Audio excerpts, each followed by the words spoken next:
Howdy mates, how are we doing? This is my fifth and last video I wanted to make for today.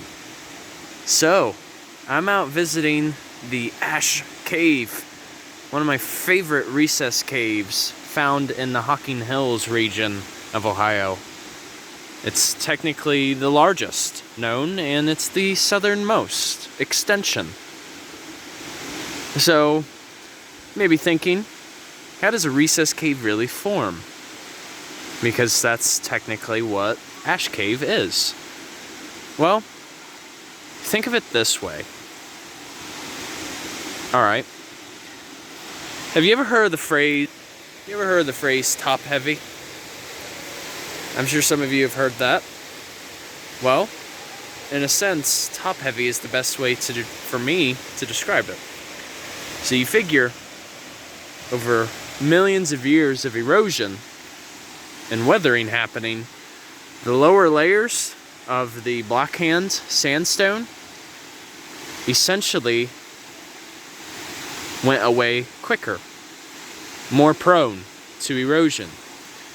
But you look at the upper layer, and that's a bit more resistant to erosion. And thus, that is really how you have an ash cave. So in a way, it's kind of angled something like this. So you figure the bottom of my hand represents the bottom of the recess cave, but then the tips of my fingers represent the upper portion of the recess cave. So that's a way to compare, more or less. But Ash Cave, if you look, so you look over here, and you go all the way around. I mean, it is huge. I mean, you figure in width, it's about 700 feet or so. And then in terms of height, it's probably up to, I would probably say around 150 feet. So the bottom line is, if you were to fall off of this cliff for any reason, you would not survive. I mean, there's really no way to sugarcoat that one. No.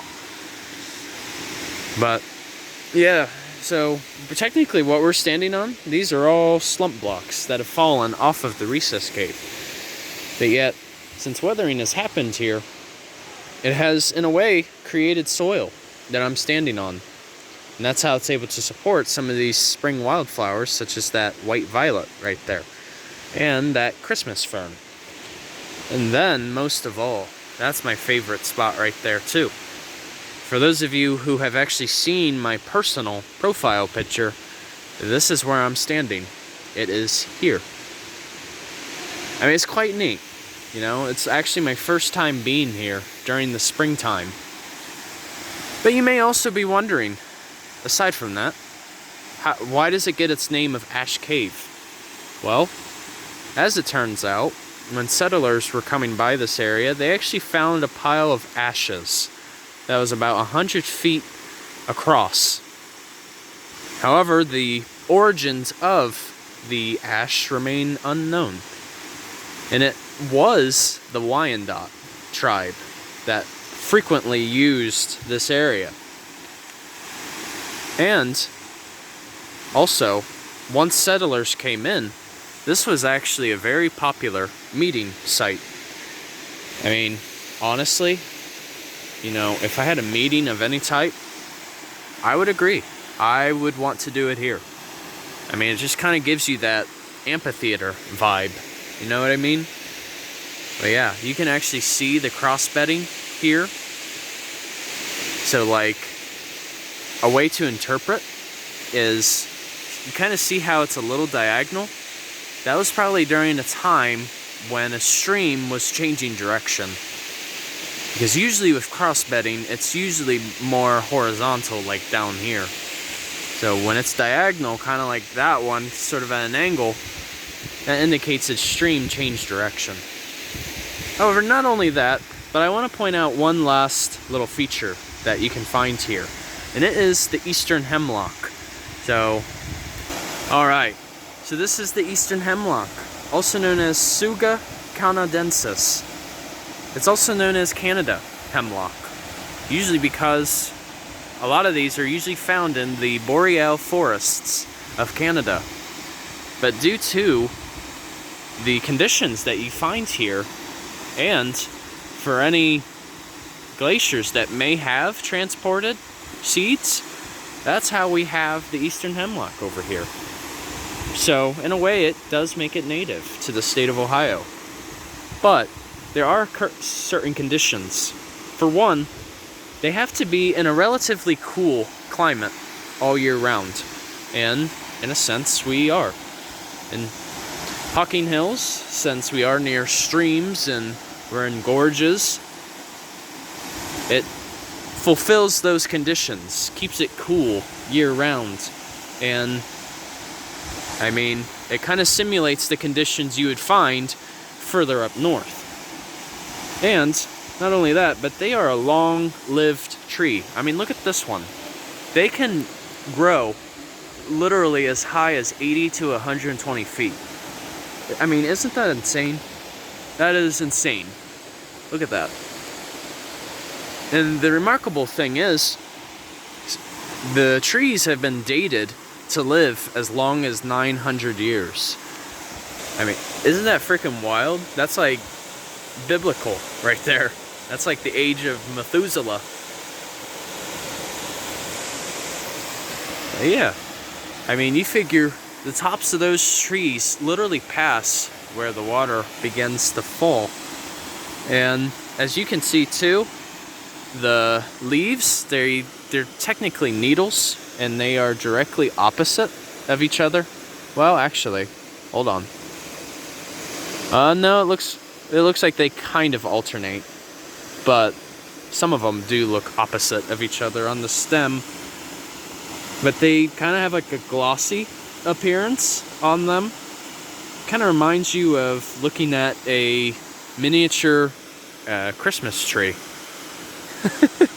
I mean, that's the first thing I can think of.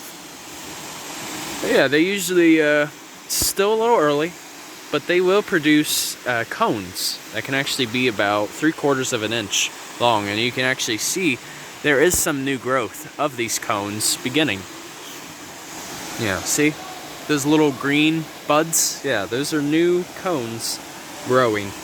But yeah, they usually don't get that large at all. They're pretty tiny. But one thing though that you actually can do as a steward for the trees is this tree is actually subject to something known as the what's the name of it? It's called a Hemlock Woolly Adelgid infestation. It's basically a type of insect that can actually cause extreme destruction among this tree. Partially because they, like within the branches, they'll eat the vascular tissue. And usually a good telltale sign, if you know that there's an infestation of this adelgid, is usually underneath or even on top, you'll kind of see like these white cotton puffballs, something of the sort. But yeah, they can be indeed very destructive to the tree, and they are invasive too. They're originally native to the country of Asia, so they like to go after these guys. And so you actually can contact the Division of Forestry to let them know if there is an infestation. And there are a couple of different methods that they use. They may use biological control, soil drenching, or they may just cut off a portion of the branch. There's a couple of different ways, and I may actually share an article that can help you guys know exactly what their control methods are, because they have a couple of different ways of how they deal with it. But yeah, that's the common thing you want to look for. Is you'll kind of see above here, you'll kind of see these white cottonish balls, and that's usually where they are nesting most of the time. So alrighty, I thought I would share that with you guys. Hope you learned something about the Ash Cave. Yeah, this is one of my favorite sites at Hocking Hills. Yeah, well worth it. So if Journey on a Journey recommends it, you know it's worth it.